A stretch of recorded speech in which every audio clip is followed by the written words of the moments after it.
সামলাইতে পারো তাই আমি বাড়িতে আইমু আমি বাড়িতে হইতাম না বাধা না খাইয়া মরবা দেখায়নি ঘর থাকে বেটি মাতিও না যাও গিয়ে দোকানে যাও গিয়ে বেটি রকলি খা আজকে 800 মারি উচ্চ দি তুমিও তো না পাতো দিতা হ্যাঁ তুমি পাতো দিতা লাগি খাইরা কিলাই গুলো কইতা কিলাই তো আইজি না কাম কাজ করবে না আল্লাহ সাদা তুলার লাগি পাগল হয়ে গেছি কিন্তু মানুষে পয়সা দেয় না ও দেখানি ভাই যাও বেটির বেলা দাঁড়াইরা চিন্তা জালি রোড ডট বুঝছো দেখিতা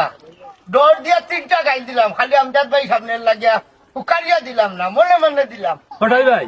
তোমার এনু কইলাম সীতাই দোকান ছাড়ি দিতে বা আমার উঠেই নারাজি আইলো আমজাদ ভাই এলাকার বলছে নানানটা মাতে বা তুমি বলে কেস মাতাবলা নি খানো খা মানুষের ওটা মিশা মারতো না কটাই ভাই আমি নিজে দেখছি খানো ধরি দেখি মাররা কিতা কিতা কয় ভাই দাদাইলে খানো তো ডেকেও বানায়নি তোমারে নাম্বার লাগাইবে ইমান এরে শুনো বিয়ামও লাগিয়া যদি আমি উঠবো সরি তারা কই ডেকি বলে আচ্ছা ইটা বাদ দেবা কটাই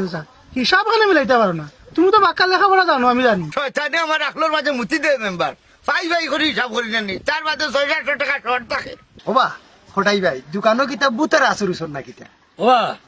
কথাটা মন্দ হইছে না একবার তদবির কইরা দেখিল কোনো লাভ নাই আমার কাছে লাগে রাখকে লালিয়ে কিতা কইলা আক্কে লাইলে চুরি করে খারো আমি আক্কে লাইলে লাগাল ভাই তুই দিলে আসল শয়তানোর ভাই আমি তো বাকি গালা ফুরাইলাম না তুই কার ভাইলে হু আগে আগে মারতো না ইন্টারালি হঠাই ভাই দেখো সীতার দোকানটা ছাড়িতে পারোনি পারতাম না আমজাদ ভাই তাই জামাই মরে সময় আমার গোছাই গেছে পারলো নাই মাইলে নদীর গোছাই তো তুমি